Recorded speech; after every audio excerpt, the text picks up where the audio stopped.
Let's see. It is like okay, there it is. Man, oh man, every fucking time YouTube changes something, it just makes things a little bit worse, doesn't it? Okay, is it still not? Is it still not gonna show up? This is the cold. This is me fucking with my settings on OBS. That's the cold intro for everyone. That's the exciting cold intro that I promise. Fuck it.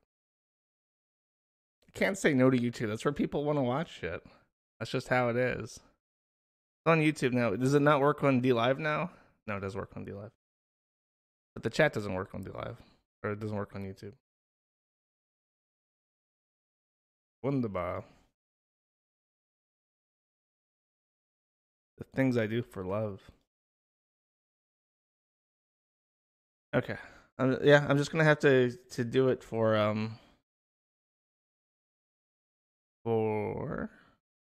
YouTube chat.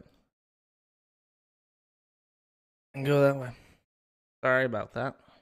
Okay, here's what I want to show people in my epic cold intro. You ready?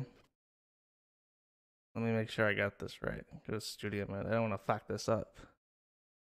The window capture on this shit's real fucking iffy. There it is. Okay, so I tasked myself with making a flag for the German people, so that the German people could finally feel pride in their country. So I took the Bundsaddle, or whatever the fuck this eagle is called, right? And I put it on a nice blue background.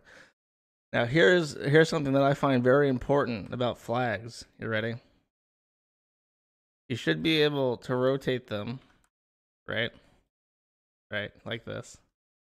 And then make them really tall, like banners, right? And I don't know why the fucking eagle's all fucked up now. I blame Adobe. And then get the blue. This. There we go. Even though the eagle's fucked up. That looks nice. Autistic parrot.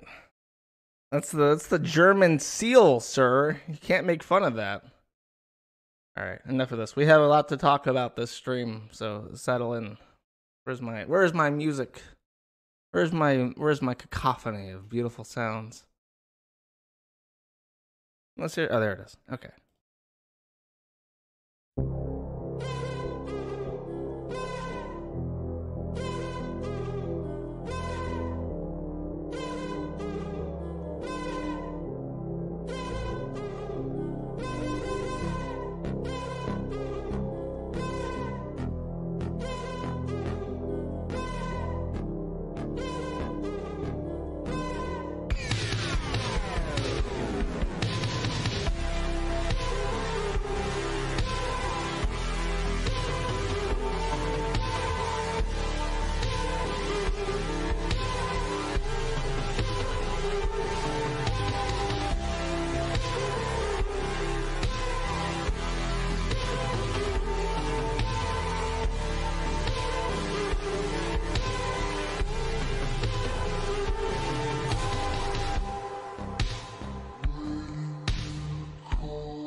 That's how you do a protest.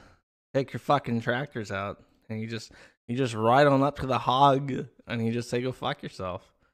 And they have to listen to you because you make like their major export. I think the Netherlands is the number 2 exporter of food in the entire world, like right below the United States. It's fucking crazy how much edible shit they make. So apparently the hog has been saying that the evil tractors of the Boers of the Netherlands are putting out too much CO2. There's so much CO2 going out right now in those tractors that poor Greta Thunberg can't even see where she's going when she's walking about in Amsterdam. The CO2 is so thick. And so they've taken to driving their tractor. They're apparently blocking all the major roads in the country, and it's pissing off all the motorists. But go fuck yourself. If you live in a government city, you're gonna have to deal with the protests when the protests come around. If you choose to live in Spooktown, that's like part of the rent is having to deal with the protests. Stop fucking crying. But I mean, what do you expect? What do you expect? Do you expect the farmers that make the food you make, the food you eat, to pay some kind of extra tax for the carbon offset of their tractors? No, go fuck yourself. How dare you propose such an increase on the hardest working members of our society? And then again, we could always just move the farming industry to China and eat their food instead. That's usually what we've done with our problems. Oh, jeez. I can tell. I already know I'm going to get some real fucking stimulating comments on this stream. I already know, based on the initial reaction to my probing on Twitter and stuff, that the kinds of comments I'm going to get in response to my big brain thoughts regarding China will not be positive. They will be harsh, and they will be small-brained and stupid and ignorant and ill-informed, but such is the labor of my love to put up with such heinous ignorance. But before we get into China, let's be smug. I'm debating. There's so many things I could start off with. I want to be smug first. Okay, so here, just Tuesday, October 15th, 2019. Certiorari summary dispositions. Scroll down. Certiorari denied. Let's look for Melinda. No, that's not it. There's two Melindas. 1954 Scott Melinda v. Carlson Andrew et al. If you remember correctly, you're a long-time listener. Melinda Scott was denied her 5th lawsuit in Virginia against me and various other parties, but always including either me or a company I own. She attempted to petition the Supreme Court of the United States of America to hear her case because she believed that the Kiwi farms could be considered a state actor and thus be subject to constitutional privacy restraints, such as needing a warrant to talk about someone, because we use state resources like voter registrations and court documents to get docs. Now, obviously, that is a preposterous constitutional argument to make, and that's why it's been denied. So all the posturing they did about how, they've already sent me a letter saying they've received my petition, and I've already passed the 1% acceptance threshold, and we're totally taking you to court. All that bullshit is just that. It's bullshit.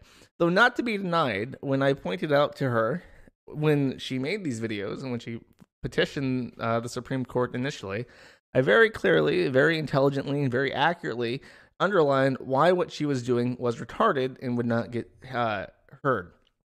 So, not to be outdone, at that exact time, I think if I would have to check, but this was done on August 1st, and I think it's exactly after my stream telling her what a retard she is, she filed another lawsuit and or filed another appeal for another lawsuit. Now this one is against Brian Zager, and because he's apparently the owner of Encyclopedia Dramatica. What's really funny about her serving, quote unquote, serving Brian Zager is that Brian Zager was not even the owner of Encyclopedia Dramatica at the time that she sued him. And it is now like 2 or 3 years since Brian Zager has been the owner of Encyclopedia Dramatica, and she is still attempting to fucking sue him. So it is fucking ridiculous. Now, I also not only do I not live at that address, my mom doesn't live at that address anymore. But my name, I don't know. Let me zoom in real quick for those watching. Last time I checked, my name was not Joshua Moon. There is no N anywhere in my first name. So I don't know where the fuck she got Joshua Moon from, but that's not my fucking name. I've never in my life been Joshua. My name is God's salvation. It's a biblical name. It's fucking Hebrew. And maybe she's just so offended by the fact that I have a good biblical name that she has resorted to slandering me as Joshua, so she doesn't have to refer to me as God's salvation. Anyways, this is the actual writ. She's managed to spell it. No, it can't be a religious thing because she managed to fucking spell it right here in the actual documents. Versus Joshua Moon and Brian Zager, filed August 1st, Supreme Court. Questions presented. Now remember, in appeals court, especially the Supreme Court, what you're asking is not, can you hear the trial again? It's not like a do-over. You're not just asking for the Supreme Court to rehear your entire trial. What you're doing is you're saying, at least to what, I'm not a lawyer, but as I understand it, and I think I understand it pretty well, what you're doing is you're saying to the Supreme Court, the lower court has made an error of judgment, and it has done so against the Constitution. So, review this constitutional question, and if you think that I'm right, then the lower court should have to reevaluate their decision with the informed constitutional answer to my question. So the constitutional question that she's presenting to the Supreme Court is, has Plaintiff Scott stated sufficient facts to support an invasion of privacy claim against defendant Moon and Zager, which is not a constitutional question. And number two, are defendants Moon and Zager immune from liability under 47 U.S.C. 230, which I guess could be. I mean, I don't think it is, but maybe.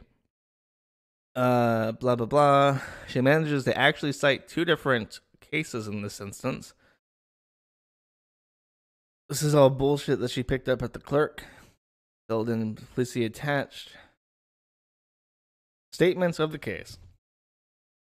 Defendant Joshua Moon is the owner of a business called Locale, LLC, which operates a website called Kiwi Farms. Defendant Zager is the owner of a wiki website called Encyclopedia Dramatica. Both defendants publish content on their website about Petitioner Scott. Both defendants publish the petitioner's name, likeness, and photo without her consent. Parentheses, appropriation. Both defendants published private facts about Petitioner Scott. Both defendants published defamatory statements that were false. Okay, I really shouldn't laugh at that. I'll explain why that's really funny, though. And put Petitioner Scott in a false light. Defamatory statements, one of the earliest constitutional questions, like really, that the United States ever had. The idea that defamation is necessarily false stems before the United States was even a country. The decision that defamation, if you spread something that is true about someone and hurts their business, is not defamation. That case actually came from like 1697 or something. It's an ancient judgment from the colonial era of the fucking United States. And it's a fundamental element of our defamation law. So necessarily, a defamatory statement is false. Defendant Moon published statements about Plaintiff Scott as an owner of the website. Defendant Zager published the information about Plaintiff Scott as an owner of his website. Both defendants designed their websites for other users to input in information as well. Both defendant sites encourage illegal activity, defamation, and invasion of privacy by other users. Defendant Moon also published information about Plaintiff Scott using his own user profile, Null. Now we should talk a little bit about Null. This guy's a sick bastard. In fact, there's been a recent piece talking about him that we all need to see. After the horrific shooting in Germany last week, Channel 1 out of Berlin in Germany did some coverage about right-wing hate mobs on the internet. And let me just actually pull this clip up. Bei Rechtsextremen kann die Grenze zwischen Videospiel und Terror verschwimmen. Altes menschenverachtendes Gedankengut wird so in einer neuen gefährlichen Form international verbreitet. Check that out. Check out that fucking doggy. Now, I know, okay, if you're listening and you don't know German, the guy is basically saying that right-wing extremists have taken their old, quote, old and inhumane ideas internationally in a new dangerous form. And it literally, it's a Channel 1 German documentary about right-wing extremism and the Hal shooting. And they pull up the Kiwi farms multiple times in this 30-minute long media. But in this particular frame, they zoom up on my fucking slobber mutt, and it's my Halloween version. So his brains are exposed, and he's got vampire teeth. He's really quite terrifying. His fangs are fully bared. It's a horrific visage that would scare anyone to their bone. So really, big props, big ups to Germany for tackling the doggo question here. Anyways, now that you know who Null is, god damn it. I always forget to close my fucking my Thunderbird, and I always get an email during my streams. Such an amateur. I don't even know where my Thunderbird is. Defendant Moon also acted as an interactive user on his website, quote, the Kiwi Farms. He openly acknowledges he makes responses and comments on user threads using his user profile, Null. Defendant Moon openly acknowledges that he monitors threads closely. Defendant Moon distributed information about Plaintiff Scott to Defendant Zager as well. No, I didn't. I don't think I've ever talked to Zager. Maybe I have. I wouldn't say that absolutely, but I'm pretty sure we've never had close communication about anything. Well, that's why my connection's poor. I'm uploading torrents right now. Both defendants were informed by Plaintiff Scott and were made aware of she's missing the word "the" there. Defamatory nature of the information that they posted. Both defendants were reminded and told in the email that they did not have Plaintiff Scott's permission to use her name, likeness, and photo on their sites. Plaintiff Scott asked in separate emails to the defendants to remove the content. Defendant Moon refused to remove the content. Defendant Zager denied owning the website. Defendant Zager denied owning the website ED, despite public records showing otherwise. Wow. What brilliant people. I really That's fucking remarkable. Consequently, Plaintiff Scott filed a complaint for invasion of privacy and defamation in Federal Western District of Virginia, outlining the facts of her case using the pro se litigant form. Plaintiff Scott asked for an injunction for the removal of the content as well as damages. Now, again, she's supposed to be using this to back up her constitutional question, but because she didn't ask a constitutional question, she doesn't know what the fuck she's doing. She has not done so. These are just restating the facts of the case, or the alleged facts of the case, which would be in the actual case that the Supreme Court would review. They would use this as a launch pad into the constitutional question, using the broadest strokes of the case, and then actually looking at the case to determine if the constitutional question is valid. The lower district court dismissed Petitioner Scott's claim for invasion of privacy and defamation. The lower district court granted defendants Moon and Zager immunity under... No, they didn't, is the thing. That might have been brought up, but as far as I know, every single lawsuit she's ever filed has been thrown out because of failure to state a claim. On my website, I explain how the Communications Decency Act, and specifically Section 230, provides pretty strong protection for things other people say on the Kiwi Farms, but never once has she ever made it to a point where that law would be relevant in her filings, because she never states a fucking claim. Invasion of privacy is not a crime. It might be a component of a crime, but it itself, making fun of someone on the internet, is still not illegal. The lower district court granted defendant Zager immunity under... She just repeats that. She does this a lot. She just, doesn't understand the difference between me and Zager, which is kind of insulting. So she restates everything twice instead of just saying defendant Moon and Zager. I guess she didn't allege. No, because in this sense, the lower district court granted defendant Zager immunity under 47230 for defamation claims. Did she not accuse me of defamation? Is me saying that she's the dumbest person possibly ever no longer defamatory to her now? Because that was one of the things that she sued for before.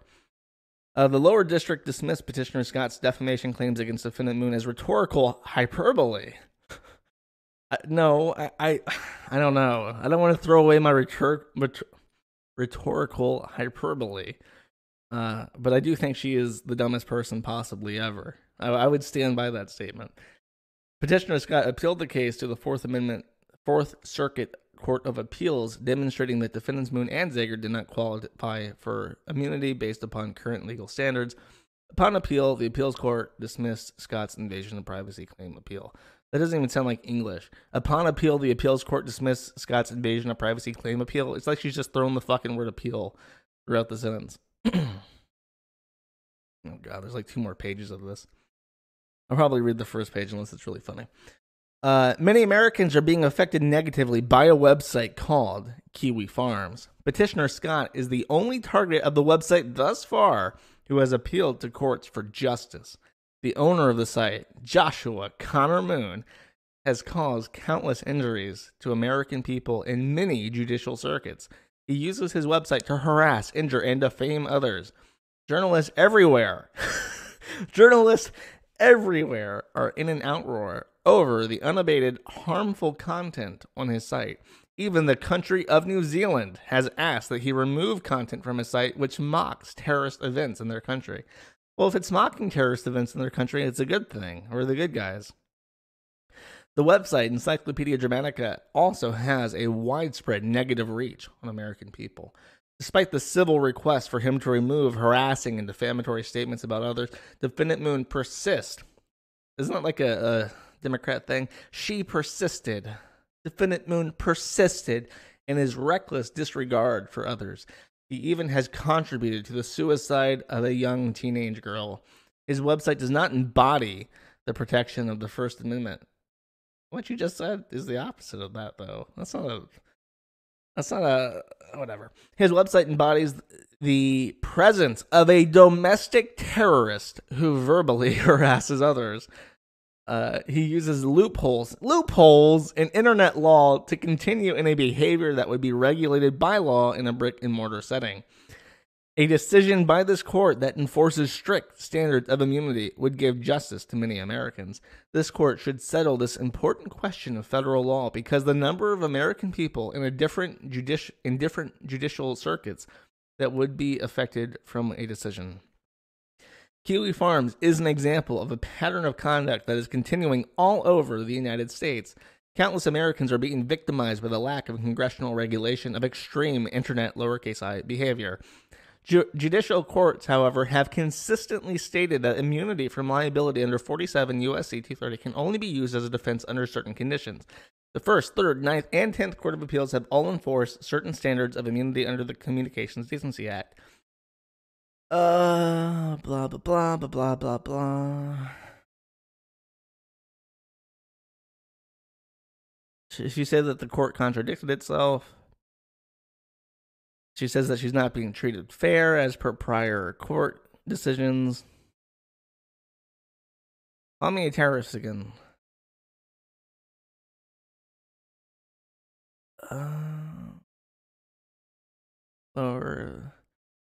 Petitioner Scott outlines sufficient factual content demonstrating defendants Moon and Zager were/are responsible for the information they posted on their website about Petitioner Scott. But you've never stated a claim. Lastly, the Fourth Circuit Court of Appeals has departed from judicial proceedings by misquoting in their opinion information the Petitioner Scott's brief. Again, she's saying that they contradicted themselves somehow.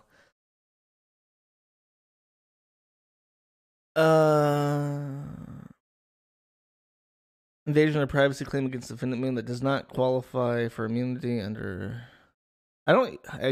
She's never stated a law that invasion of privacy is even a thing. She has no fucking clue what she's doing. I guess I made that clear by now. Respectfully submitted, scribble scratch, chicken scratch, October 1st, 2019. That's the end of that. The second half is really dry. It's just really poor legal argumentation with no citations, no laws, no nothing. She has fun. It has been literally like 5 years, like 4 or 5 years now, and she still has not figured out that she has to state a claim. That is it. That is all you have to do to move to the next step, is state a fucking claim. This person broke this law, and this is how. That's it. Can't fucking do it. Just completely over her head. What a wretched fucking retard she is.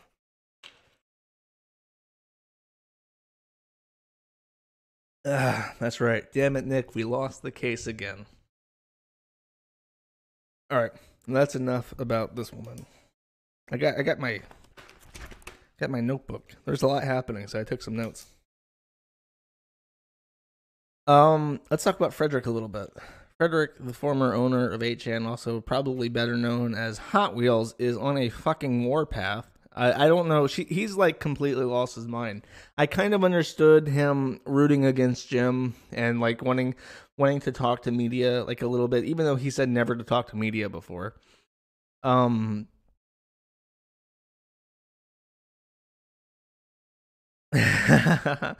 are apparently my stream is getting like promoted on YouTube. Why are 1.3 thousand people watching you if you have 8,000 subs? Because I have a very active and interactive audience. Okay.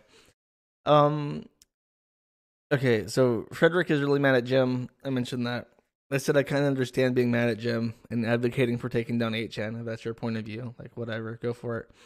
He's doing shit now where he's actively like mapping their company.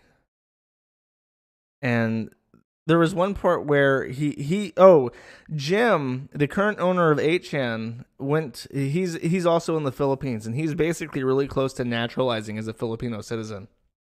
And Frederick went to, I think this is the post right here, he went to a Filipino immigration court and submitted to the court his testimony in Tagalog as to why Jim should not be given his, my fucking picture load.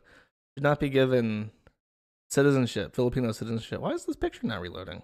There it is. Jim Watkins naturalization hearing. I learned about it at the last minute. The judge graciously allowed me to submit a written and oral statement. He didn't show up. The next hearing is scheduled for February 2020. I got a delay. No one else opposed. I think Jim didn't even show up.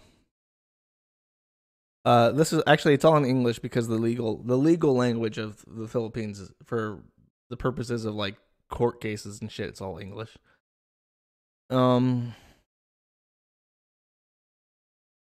Apparently a Washington Post reporter went to the hearing and said that his performance was entertaining. I just don't get. Like, Frederick is in a vulnerable position, and you know what I say about smug, my friends. You know what I say about being smug. Don't do it, because you're inviting misfortune to yourself. And with what he's doing right now, I would definitely say that he's inviting misfortune to himself. Oh, that's right. He'd have to give up citizenship in the US. Yeah, he did something where he like published. I couldn't find it in this thread, and I didn't want to look up his Twitter history to find it. But he did something where he tried to find like the entire history, like Jim's entire family. He basically doxed Jim's entire family on Twitter for the journalists to go hog. And I think he did like a live stream where who I knew was looking. Oh yeah, he did like a live stream where he went over his statements and shit. Yeah, I can't condone that. Like, that's crazy. Like, I get not liking Jim. I don't like Jim at all. But the lengths that he's going to is making him a very big target. I realize that Jim probably couldn't get away with killing him now, but I wouldn't tempt fate. I didn't tempt fate. When I realized that I probably got into shit with rich people on a poor island, I left. Because fuck that. I got too much I want to do. I got too much I want to do to not be killed and fed to pigs. Fuck that. So that's it with that. Oh, he did gain weight too. That's probably not nice to say, but YouTube does allow me to make fun of fat people, so I should I should take it every chance I get. Okay, so this was found. This bedroom picture was found a couple days ago, and I noticed that it was on a Zillow belonging to a familiar address. And I asked Dick. I said, "Dick, do you know this address?" And he says, "Yes, I do. Actually, that is Maddox's address. That is where Maddox lives." And because the owner of the house, who Maddox rents from, was selling it, which I guess the contracts for tenant shit would travel with the contract for the house. That's how it usually works. But you still have to take pictures of the inside. So the real estate agent came in and took some very flattering photos, the best he could, of the inside of the house where Maddox lives. And based on the attire and the fuck Whales poster there in the back room, it's safe to say that this is Maddox's bedroom. I took notes on this because it's fantastic, and I really want to go through it and give it the attention it deserves. Most people are listening, so let me describe this room for you. Imagine a room with no furniture. All things that are furniture are either like particle board or cardboard boxes. Anything which has clothing in it is industrial shelving that you would find in Amazon or something like a warehouse. The walls are completely barren in this room except for two sharks, which are stuck to the wall with, I guess, thumbtack. And it looks like the kind of decoration you would see in a 12-year-old boy's room.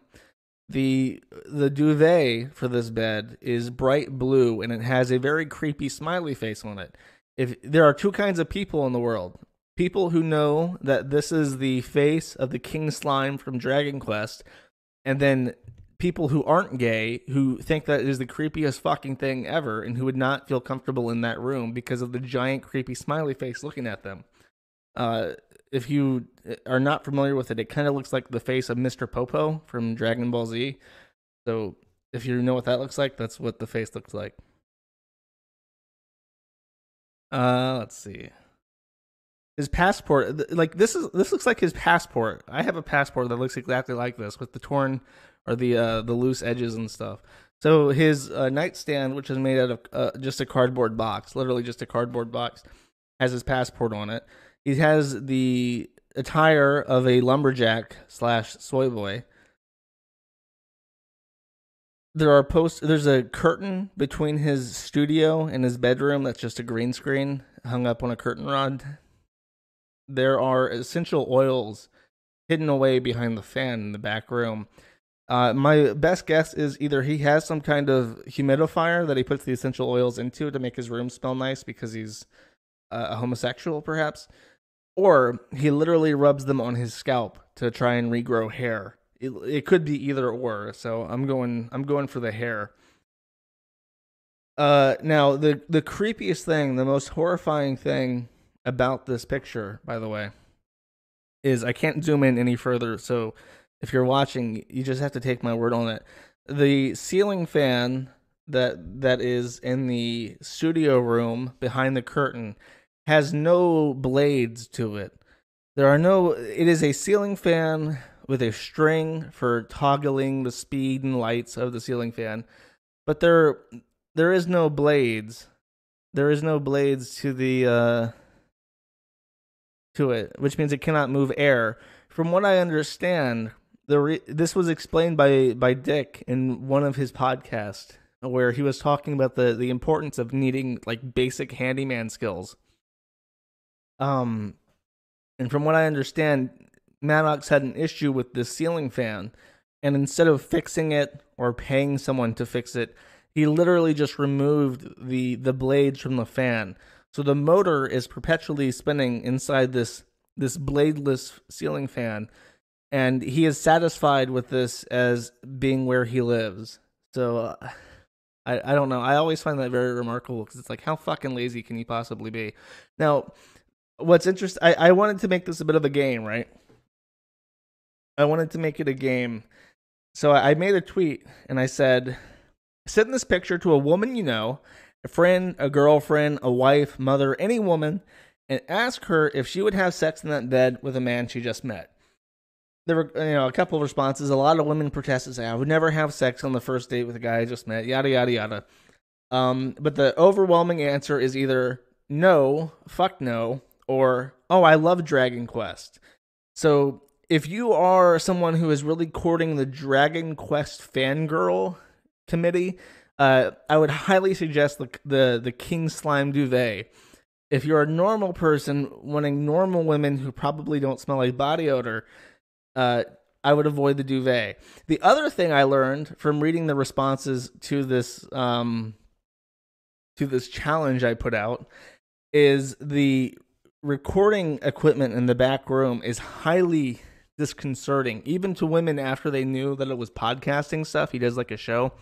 They were very concerned by the recording equipment. So lesson number 2 that I learned from this is that do not put a camera anywhere near where you want a woman to feel comfortable, because they are fucking weirded out by that shit. Like, more women talked about the camera than the duvet. So I guess that's a good take home for this as well. No, I put this out. This is probably I had over 100 responses to this fucking tweet, which was pretty fun. Just the top one saying no. If they said I didn't know, it depended on his personality, people would inform them that it was Maddox, and they would immediately say, oh hell no. A lot of people say, how old is he? Like, is he a young guy? And then they say 40 or 40. I think he's either 40 or 42. And they would freak out at that because that's preposterous. I actually sent this to my mom. And I said, how do you feel about a guy with a bedroom like this? And she says, younger guy. I say the number 40. And she says, and I think my mom actually had the best response of all of them. Immature, I guess, obviously single, which is perfect. It was very succinct. I'm very proud of my mom. You see where I get my wit from. Is obviously I'm a cut from such a branch. No. If you go home with a man and don't see books, don't fuck him. Well, clearly he has books called that he wrote called Fuck Whales. Mid-20s, fuck no, I'd laugh and walk home. If even, I might be too scared at my decision to laugh. A lot of women said that they would be afraid of being raped. A lot of them said, I wouldn't expect to be able to do anything because I'd be killed. A lot of people imply that he's a pedophile, which when Dick said that it looks like the room of a pedophile, I thought that was a bit much. But a lot of people, like, without any context, said that it looked like the room of a pedophile. So I guess Dick is vindicated in his usage of the P word, which I try to avoid. He needs to reevaluate his life choices because that ain't it, boo. Hell yeah. It's perfect. I did also, I don't know, I did not do this. I promise. I'm not even saying that as like a joke. I'm just saying that I did not do this. Someone posted it to Reddit for our male living space, and I normally don't like talking about Reddit, but it got 7.5 thousand upvotes in under 24 hours. I have a lot of debt, so I can't buy fancy furniture, and I'm recently single. I need help making my flat a bit more appealing to chicks. I when I saw this only a few hours after it got posted, I quote mined, needs more sharks. You're single. You're not single because you killed her, right? He shows them who the true King Slime is.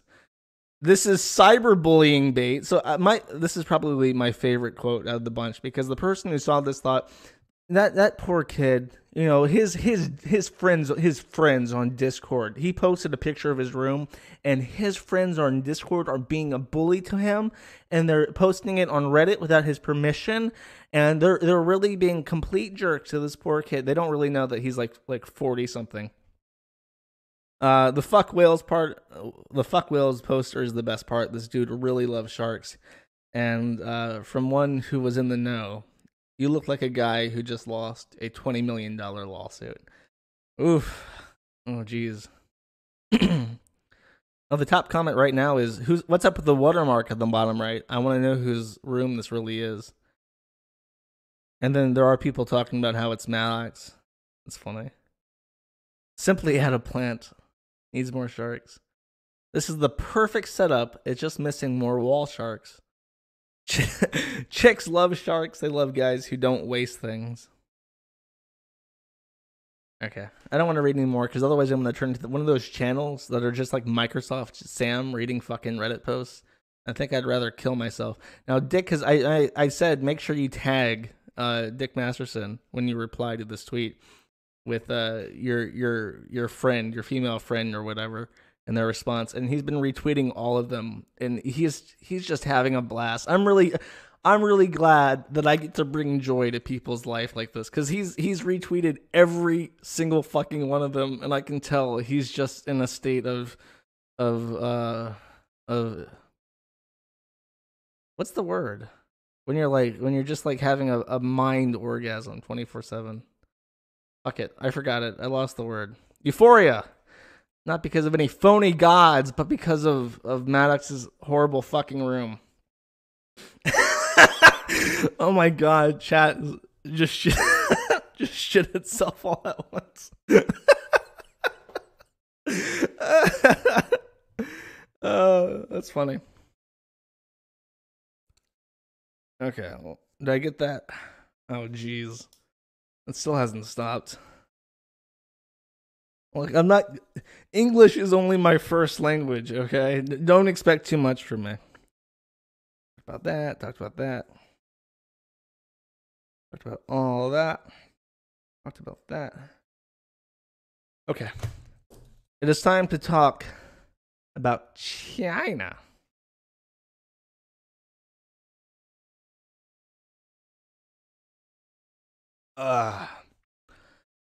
Okay. So, there was a guy, and again, I obviously in 2024, Hong Kong is now safely a part of the People's Republic of China as an integrated province of the Guangdong province, right? I'm going to be trying to pronounce a lot of Chinese words this stream, so don't forgive me. I'll tell you, this is 30 seconds of clip. I will explain what happens to it in English after it's done. But this is the powder keg. 你就讲完那8个字，然后导播我们就结束，我们就什么也都不要聊了。然后你随时可以开始，头先低下来。光复香港，时代革命。导播可以切回来。好，导播谢谢。谢谢。Okay. It's already over. So what happened is that Hearthstone, a card-playing game popular under Blizzard, Activision Blizzard, had a champion from Hong Kong, and he got onto the live stream, and he put on a gas mask and he said "Free Hong Kong" in Chinese, and literally the casters are so afraid of his language after he puts on that gas mask. Because the gas mask became a symbol of the riots because of the tear gas being used by the state police. So when he puts it on, they automatically know he's going to say something about Hong Kong, and because they're Chinese themselves, they literally hide behind their screens to get away from these words, as if the words are going to claw through the screen and get them. And in a way, ironically, they did. Because what happened after the statement is that not only was Blitzchung, the man who won the tournament, expelled from the tournaments for a year, and not only was his prize money revoked, but the casters were also fired effectively from Blizzard for an entire year.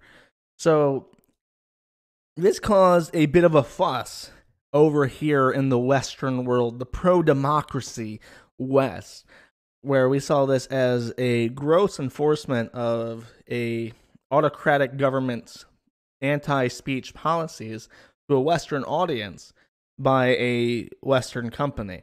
And the response from Blizzard has mostly been absolute fucking silence, with one exception. People expected, and people have lost their fucking minds. I'm going to read this post because it's the funniest of all the ones that I saw. Hearthstone used to make me happy, or at least pass the time. And even when it felt like a job, I still kept playing. But now it makes me feel dirty and gross. I've lost how long I've played, but it's been years. I've got all gold hero portraits and beat all the adventures. And when the meta was boring or annoying, I would still get on and run arena or do my dailies before getting off. I never missed a tavern brawl, and it's been one of my favorite things to do when I have 10 to 15 minutes to kill on my phone. At least it was. When I first saw this, I immediately swapped Hearthstone with my wife, and then I put at the end, at least it was before Xi Jinping fucked her. And now she feels all dirty and gross. I can't even look at her the same way. That's how it feels. This motherfucker just lost his wife to Blitz Chung. He took her. He stole her from him. Oh, but that's not all. It's not just the Hearthstone players and the main Blizzard community. There has been a movement to delete their Blizzard account. And apparently the response from Blizzard in regards to getting their Blizzard account revoked is, please submit 2 forms of personal identification, government ID, so that we can confirm you're the owner of the account before we delete it. Which is not something that people want to do when the company is supposedly in bed with China, right? So people are not too happy about that. And the overall message from Blizzard seems to have been, we're going to ignore this, and we're going to hope that by the time the BlizzCon happens, people have forgotten about it. So this is a message from Nintendo New York. Please be aware that the previously announced Overwatch launch event scheduled for Wednesday at Nintendo New York City has been canceled by Blizzard. We apologize for any inconvenience this may cause. So they're really killing all the shit, right? And saying that we're not going to have any more events before BlizzCon, and people are planning to wear black shirts in solidarity with the protesters and whatnot. So there's been let's do this one first. Ooh, there's different ways to take this. I have some notes. It's worth mentioning that China has not apparently China has not compelled them to do this at all.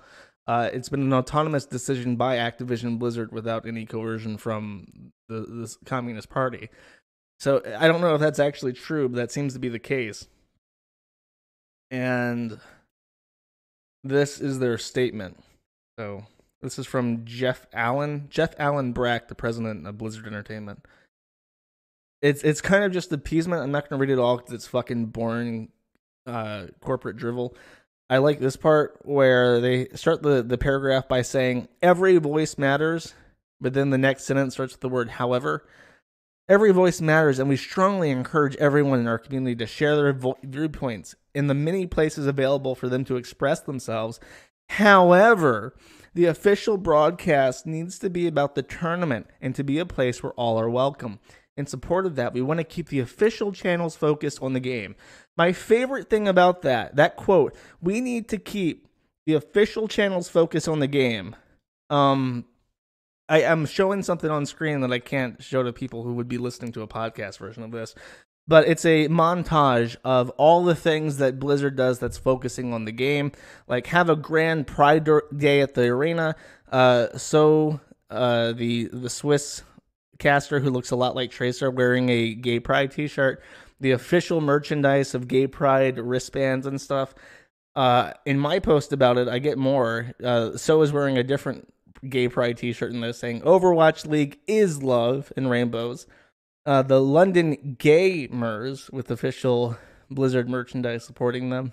And the entire Blizzard staff and Rainbow Blizzard t-shirts with the giant Blizzard banner in LGBT colors with a trans flag flying in the background. Oh, isn't that lovely? They really got to keep that focused on the game with no political messages distracting from it. In fact, if only there was someone fat and annoying who could sum up the hypocrisy of these Western companies and their virtue signaling in 50 seconds or so. Blizzard claims any divisive statement is punishable, but what if, say, Blitzchung had spoken up for LGBTQ rights? or asylum seekers, or anything that can be argued in the exact same way to be divisive and deliberate and offensive to someone somewhere. There's no way in hell that Blizzard would suspend Blitzchung for yelling trans rights, and they shouldn't suspend anyone for yelling trans rights by the way, even as it would inevitably create an outcry from fucking arseholes. Do I think a tournament participant should be able to yell anything? No, not completely. I mean, hate speech, for example, is not really free speech. It's hate speech. And that's the kind of thing that you'd think Blizzard's rules for expression would pertain to. You know, yelling racist or homophobic shit. Not supporting democracy. Oh. I love that. Like it doesn't even take him 60 seconds for that train of thought to fucking crash into something and kill everyone on board. Not even it's like 50. I think the clip itself was 50 and a quarter second long. That's the exact length of attention that people have in regards to connecting A to B before it all just disintegrates into a fucking ash heap. I'm trying to watch my swearing. I've noticed that my version of or is just a swear. So I'm working on it. I'm working on my speech impediments here. So, oh, the other interesting thing about that that thing, by the way. Where is it? I think it's the last one. In the tournament itself, Blitzchung played fair. Now we believe he should receive his prizing. We now believe he should receive his prizing. It's like, I can read it with a Chinese stereotype accent and see exactly the language that the Chinaman was using when he wrote this fucking statement for them. It is broken English that is copy-pasted from like, Google Translate would do a better job. They definitely had a Chinaman write this fucking thing. It's ridiculous how transparent it is. And then in the there's a part where he says something ridiculous. Oh, the specific views expressed by Blitzchung were not a factor in the decision we made. To be clear, our relationships in China had no influence in our decision. I don't fucking trust you. I don't believe you when you say that. Just say it. Just be honest. Just be honest and say, yeah, you know what? Here's the truth. You want to know the truth, gamer community? You're all shit. You're fucking insufferable. I hate you. The Chinese market is better. We don't care if you delete your accounts. We don't care if you delete your subscriptions. We don't care if you delete and uninstall Overwatch because we already got your money and you're not valuable to us anymore, and the Chinese are, because you know what? The Chinese have a set standard for what they want to consume. Their things, what they want is known. It's written in the party doctrine. It's easily understood, and it doesn't get in the way. What does China not want Blizzard to talk about? Don't question our territorial sovereignty. Don't talk about the Dalai Lama. Don't shit on communism. And that's it. Oh, and don't show witchcraft. They don't like witchcraft either for some reason because they're Asian and Asians are superstitious. You know, that's an Asiatic thing. But whatever, that's their rules. What do Westerners not want to say? Oh, you know, make sure that you have a diverse cast, at least a quarter brown and POC, but no more than 50% though, because that's pandering. And make sure you have some LGBT plus representation, and make sure your development staff is also diverse with no more than 50, but no fewer than 25% of your staff POC, and have some LGBT in there, and make sure you make your icon rainbow, and blah, blah, blah, blah, blah. And the fundamental elements of the game, who the people are, what they look like, what their skin color is, what their genders are, what their, not even which gender are they, what the fuck is their gender. All of that is up in the air, and no matter what you do, no matter what angle you take it, you can't make people in the West happy. What does China want? China wants straight people. China wants men and women. China wants whites and Chinese. They don't want blacks. It's very clear cut. And the most interesting thing that I've seen, because, you know, gaming protests don't work. Nobody cares. Again, if the entire West stopped buying their stuff, it'd be fine. Activision Blizzard would just be bought by Tencent or whatever, Epic Games. And the next version of Call of Duty would be Call of Duty Liberate Taiwan, and the People's Liberation Army would be defending Taiwan from Western imperialists, and they'd throw it on the Epic Games Store and make it, 10 cents, literally 10 cents, and people would still buy it and play it, and they would have fun, and they would rate it highly, and whatever. No, what are you going to do? You're going to ban the game in America? You're going to say that this game violates our national interests, so we're going to ban it? No, then what? Then you're no better than China. Then you're doing the exact same things that people are complaining about with China and their censorship. I'd play it. I'd give it a shot. 10 cents for defending Taiwan from imperialist America? That sounds like fun. That sounds like a game I've never played before. I played Killing Sand People, Modern Warfare. I played Killing Germans, Modern Warfare. I've killed Russians. I've killed Germans. I've killed Sand People. I've never played as the People's Liberation Army defending China from the West, though. That sounds like it would be something entertaining and new. I'd play it. So whatever. So much for your epic gamer protest and boycott. See how far that goes. Nobody gives a shit. The most interesting gambit I've seen from the boycott Blizzard community is this. Mark Kern, who was a former team lead for like old Blizzard, back when it was Blizzard North, deleted his account and started promoting this idea of taking the Chinese Overwatch character Mei, and Overwatch is still a big competitive game in mainland China, and making her into a symbol of the Free Hong Kong movement. So there's been a lot of really interesting art that's come out of it. I quite like the art. This particular mural shows 7 different pieces of art featuring Mei as a Hong Kong protester. And I mean, it's really good. A lot of the art is really good. There was one. This one is by far the best. It's just perfect in terms of its artistic value. It's really nice. But is it going to have the desired effect? Is it going to get Overwatch banned in China?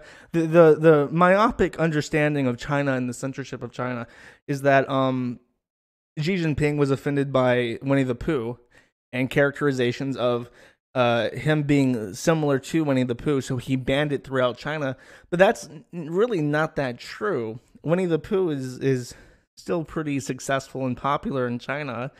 It's just that he doesn't want people calling him Winnie the Pooh, especially in China.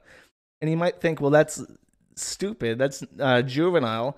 But, his idea for what he is a strong leader, right? What is Winnie the Pooh? You say he's a yellow bear. He eats a lot of honey and he's good with his friends. Well, that could be misinterpreted as obese, gluttonous, and weak-willed and insecure in himself.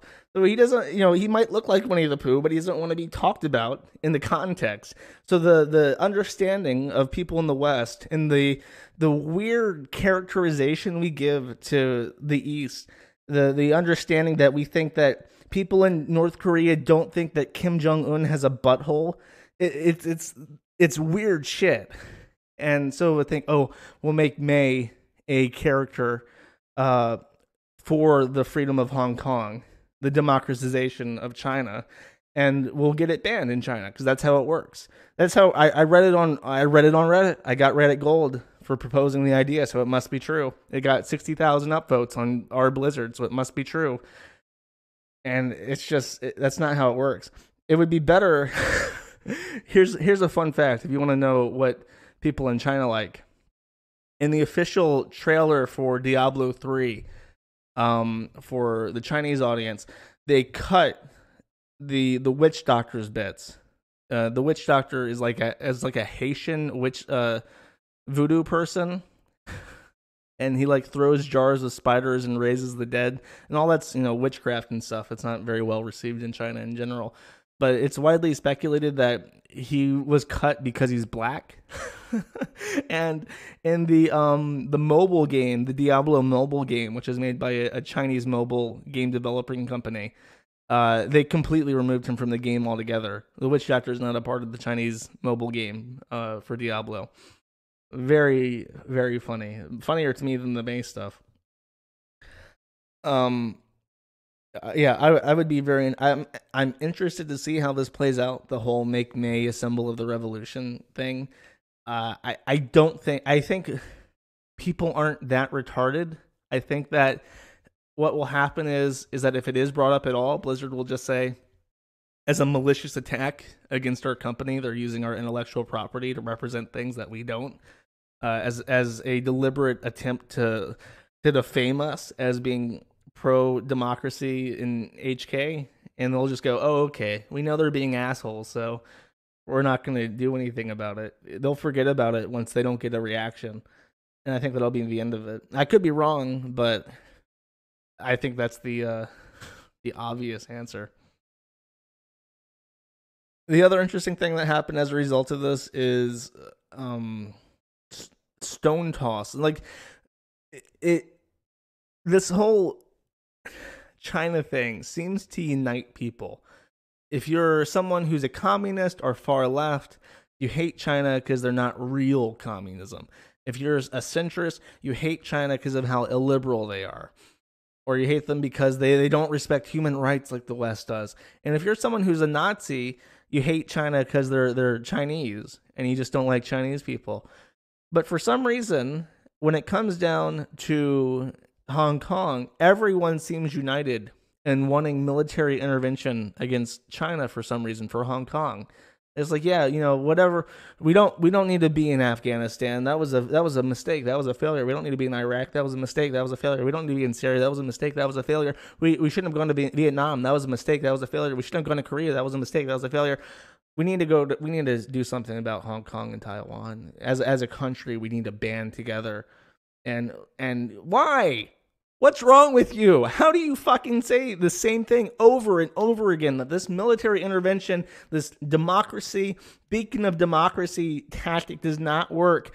And then when you go to Hong Kong, when you're dealing with China, you have to do something. We have to do something. Why? It's so fucked.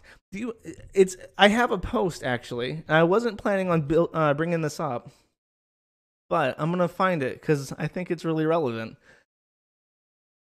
Give me a second. I wrote this, and I really want people to understand how fucked Hong Kong is. Because it's more fucked than they know.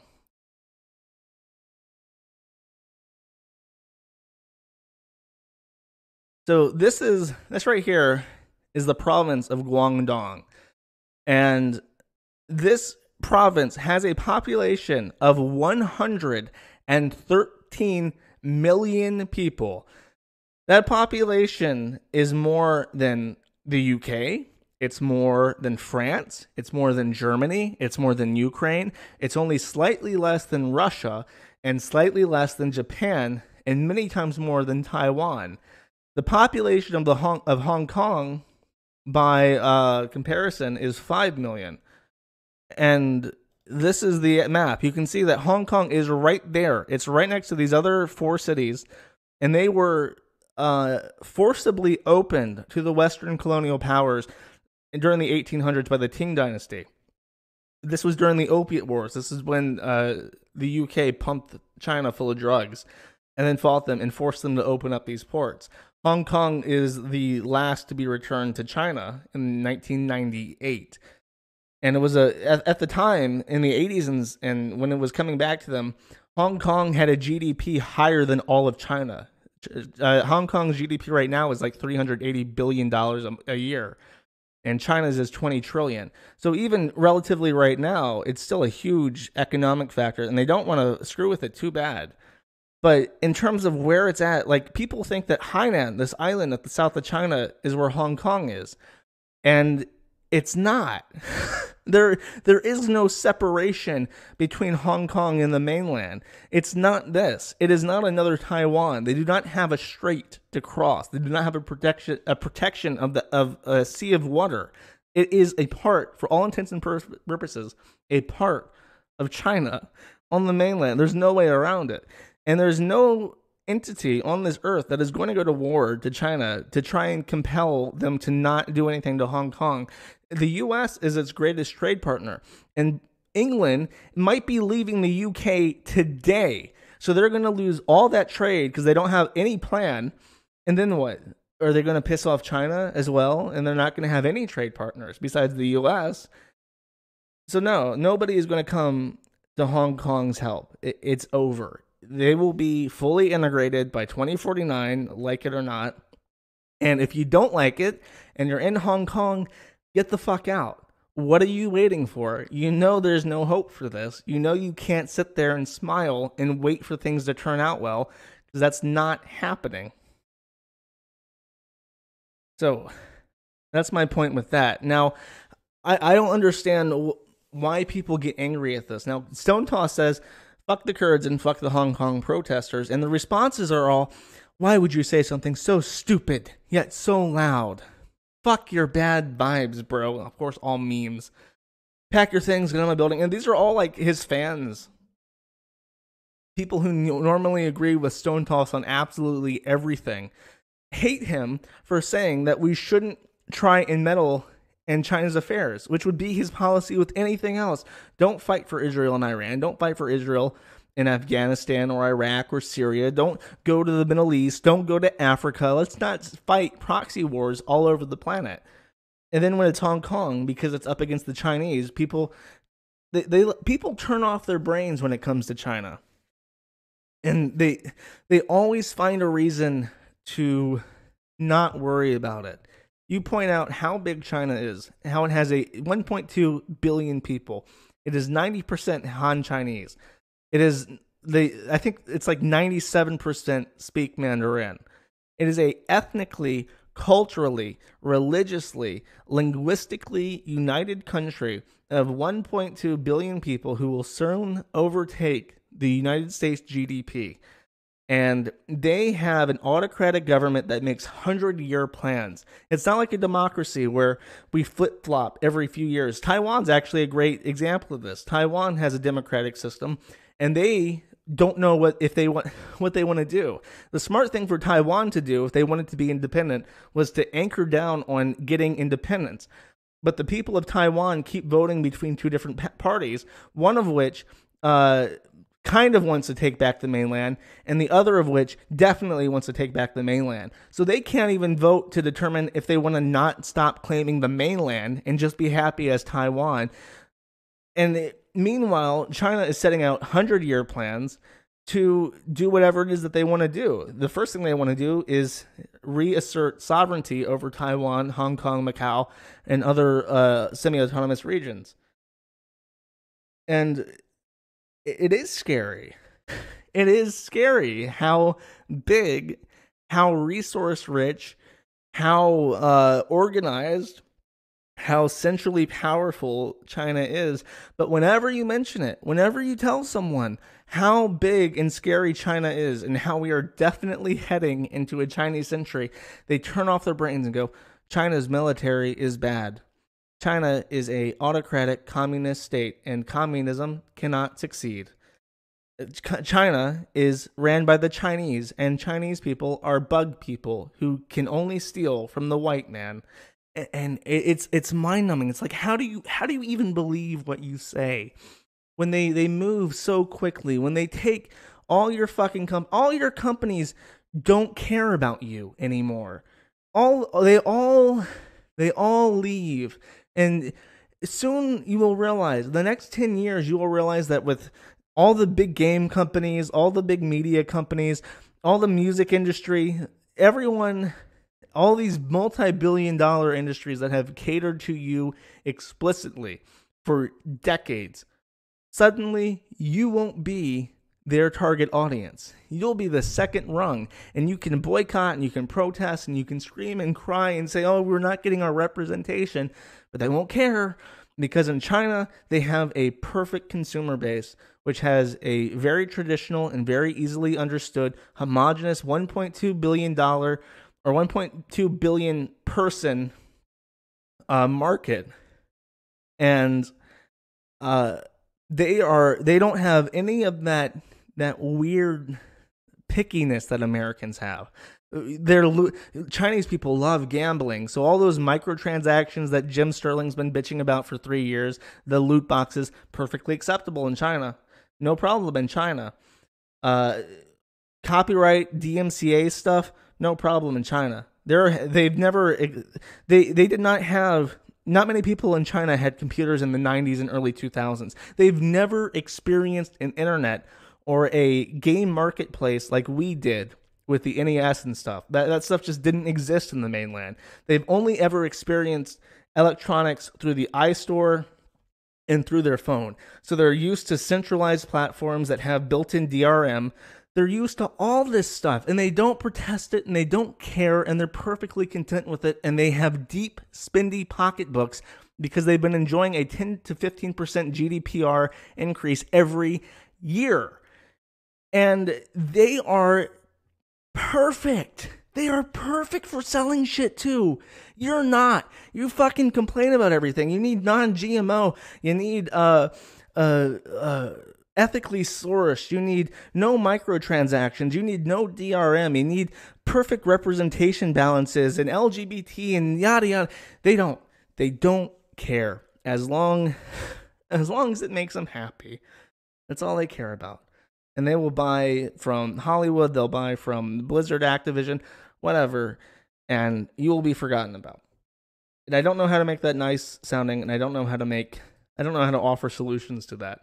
Because the time for looking at solutions would be 20 years ago. But nobody even takes it seriously. You talk about China now, nobody gives a shit. And they don't even want to be taken seriously.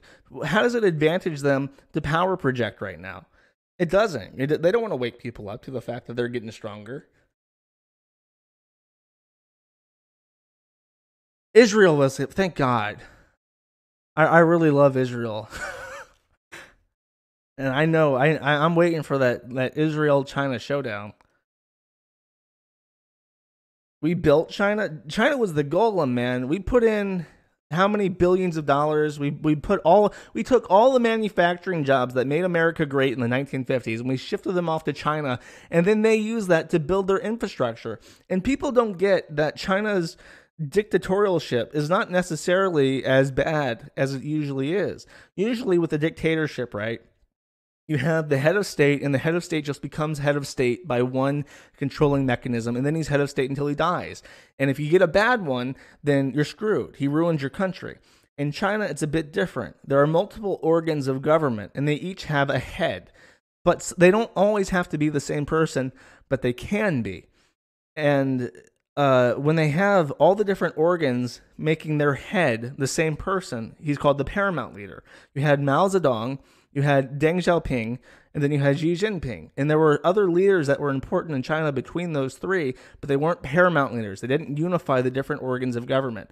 So really, the first step to becoming a leader in China is to politic your way up to the leader of a single organ and then take over the others. It's a lot more choosy, and you have to impress a lot more people. The requisite wit, intelligence, and charisma to enter that position is a higher bar of entry than any other political form. I'm not saying it's perfect, but I'm saying that it's not as stupid as it is in the DPRK, where it's just a hereditary dictatorship, which sometimes gets you a guy who doesn't know what he's doing and who's a retard. Xi Jinping knows exactly what it's doing, and he shouldn't be misconstrued and removed to this icon of Winnie the Pooh, because he's not Winnie the Pooh. You're doing yourself a disservice. Oh, 100 billion social credit points. My God, I'm going to get myself an apartment in Hong Kong, which is a part of China.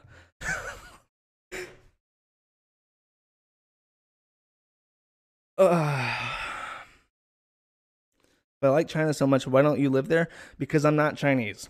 And that's the worst part. It's like let's say that Russia took over everything. Let's say that China's position of power was granted to Russia, and Russia is 1 billion slabs strong. It is the cheekiest and the breakiest that it's ever been.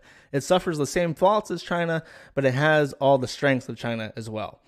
So if I learned Russian and if I moved to this new Russia, which is strong and powerful, I might fit in. I have the skin color, I have the eyes, I have the hair. I could possibly pass as Russian. I probably wouldn't pass as native, but I could get by day to day. I would not pass as Chinese. Almost none of you listening to this would ever pass as Chinese. So you can learn Zhongwen, you can move to China, you can toe the party line, you can do everything you can to appease the government of China, but you will always be a guest in China, and they can always take your China card back. China has a population, again, of 1.2 billion people. They have fewer than 2,500 naturalized citizens. Even the people who have lived there for 10, 20 years and who are total party loyalists do not get naturalized in China because the government does not allow it. If you're not Chinese, you're not welcome to be Chinese. And that's partly because of their history. For hundreds of years, China has been occupied by foreign powers. They've been occupied by the Mongols. They've been occupied by the West. They've been occupied by Japan. And for the first time in history, the Chinese people, or for like 1,000 years, the Chinese people are once again led by someone who is Han Chinese. And they are never going to give that back up. Never. They want your money. They'll let your companies come in, but they have to be owned. This is true. They have to be 50% owned by the Chinese. If you want to put Activision Blizzard into China, you have to set up a Chinese Activision Blizzard that is 50% owned by a Chinese national, which is usually Tencent. That's how Tencent keeps buying parts of companies. If you want to put League of Legends in China, you have to sell half of your company to Tencent in order for it to do business in the mainland. And that's how they get their tentacles into everything. And that's why if you say free Hong Kong in a Activision Blizzard stream, everyone around you gets fired. And what's funny is that people get mad and say, oh, well, it's not fair. If you're going to punish Blitzchung, you should punish Blitzchung. Don't punish the casters. Do you know why they punish the casters? Because that is the most typical Chinese thing ever. People aren't just put in line in the East by threats against them. They're put in line by threats against everyone they know. If you do something that disrespects the party, disrespects, your government, it's not just you that gets into trouble. It's the people you were talking to. It's the people in your family. They all get fucked because of you. So you better keep your fucking mouth shut, or everyone you're talking to is going to get screwed over. So, yeah, Activision Blizzard is now fairly Chinese, and they're acting like a Chinese company.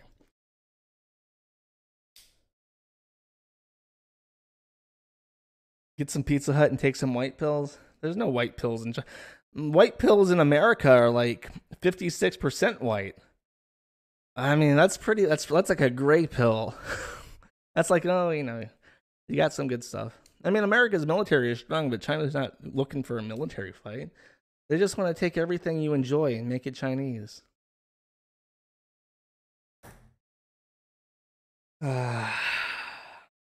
Splash damage to credit score. That's it. Or social credit score.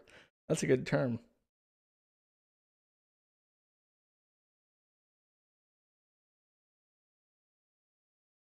Doesn't Overwatch have an obvious Dalai Lama stand-in? I think you're thinking of I know who you're talking about. Zenyatta. I think he's a Buddhist stand-in. Not necessarily like a Tibetan Buddhist, but even though China's like a state atheist nation, it's not. They don't hate Buddhism. Buddhism is an important part of their cultural history, even with communism. No, I think that's. Oh, my favorite thing, by the way, of their response is that Blizzard said the specific views expressed by Blitzchung were not a factor in the decision we made. I want to be clear, our relationships in China had no influence on our decision. Meanwhile, on Weibo, which is the Chinese version of Twitter, the official Hearthstone account released a statement saying, "We are very angered and disappointed at what happened at the event and do not condone it in any way. We also highly object to spreading the personal political beliefs in this manner. Effective immediately, we banned the contestant from events and terminated work with the broadcasters. We will always respect and defend the pride of our country." And our country does not mean America, if you're wondering. I don't know. People, oh, I can't care when I get to fuck over an inferior country in 5 years. Are you saying when you get to go to war to China, it's gonna be a fun time? I mean, that's what I mean. People turn their brains off. They think about China and then they find a comforting escape. They get angry. They get angry and they get scared and they transfer. It causes a fuse to blow and the power transfers elsewhere and it becomes an excuse. Oh, it'll be a lot of fun to go to have a real war as opposed to all the fake wars that we've been fucking around in for the last 60, 70 years now. I mean, the war in Vietnam went pretty well. Bunch of chanks down there too. Oh, jeez. Okay. I think that's it. Did I miss anything?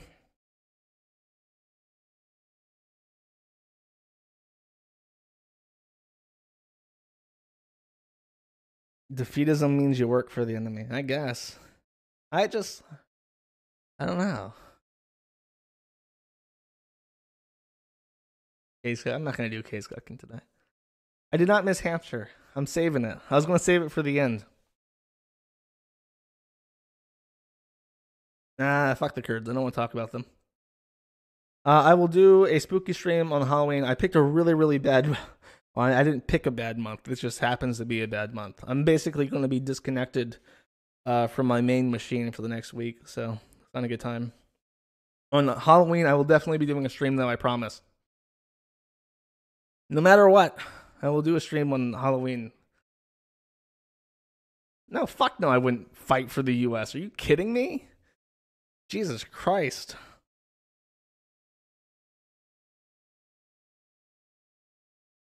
Can I leave on a positive note? I don't know. It's hard to leave on a positive note. Look at this. This is the Hampshire thing people were talking about.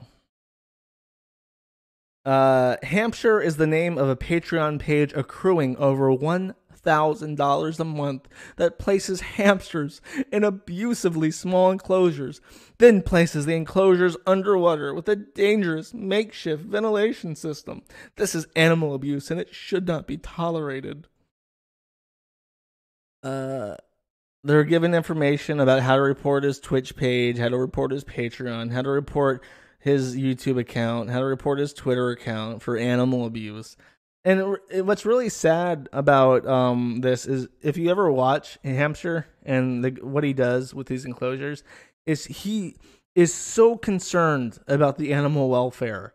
Like the amount of work he does to make sure that the enclosures are safe and resilient for the protection of the hamsters is really, I mean, he really obviously cares. And the only time his hamsters have ever died was when his roommate forgot to fucking feed him when he was out of town, which is so sad because he obviously quite loves the animals.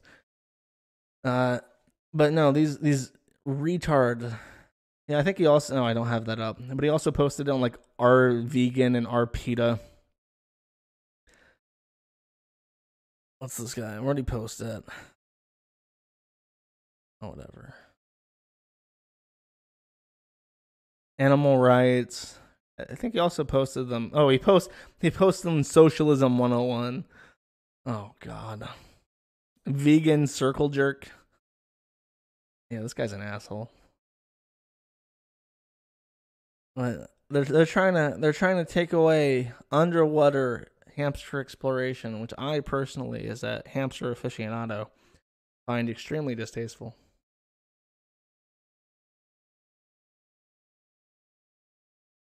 Oh, leave China on a pot? I don't know.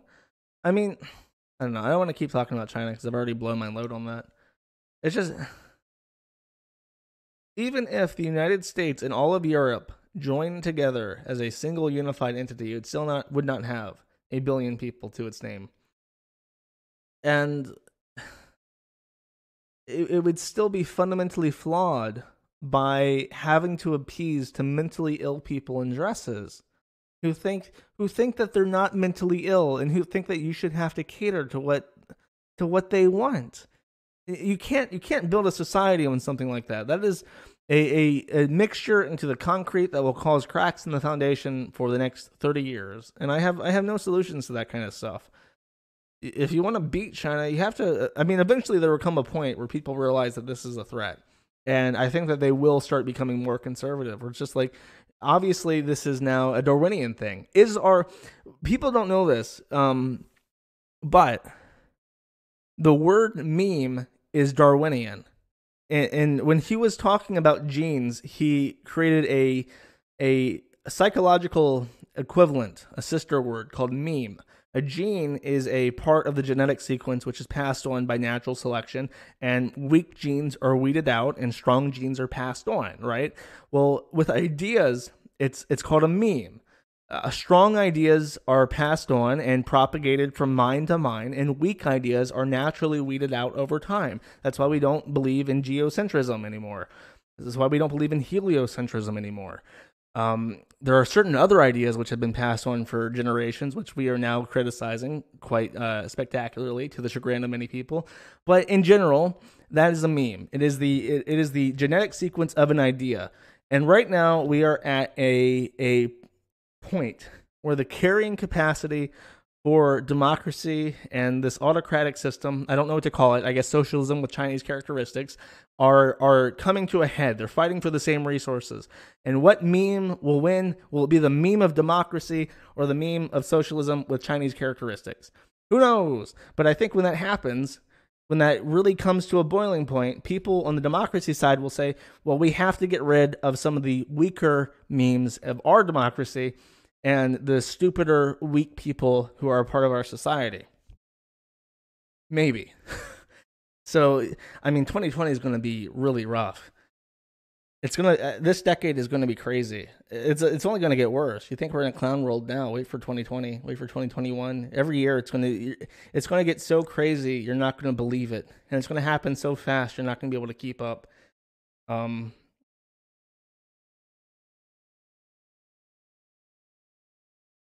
But 2020.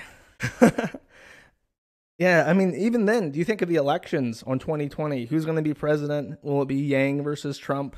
What can we expect with the Democratic primaries, the Republican primaries? Someone might challenge Trump for 2020. That's going to be really crazy. And then you think of 2024 where Trump can't run again. Who are either side going to put out? I can't even fathom who the Republicans will put up after Trump. And it depends on a ton of things. It's just I wouldn't even wager a guess at that point. So if you want to be optimistic, just think that maybe in the natural order of things, in the next 10 years, the weak memes of our society will begin to die, and we'll become something a little bit better. Who knows? Maybe we'll just all be Chinese by then. Anyways,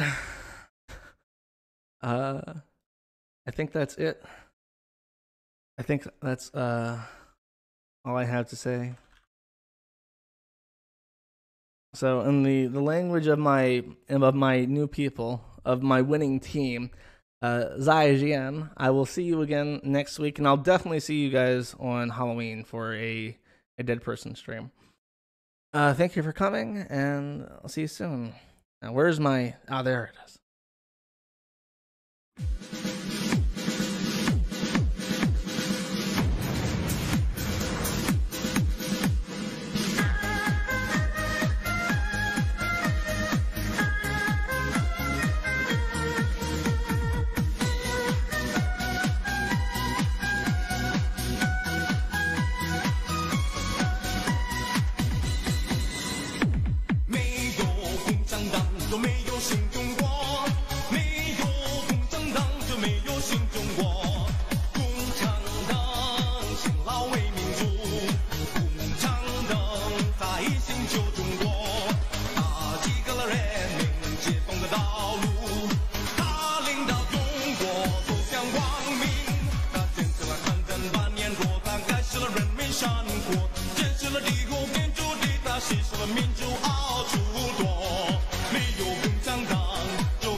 One.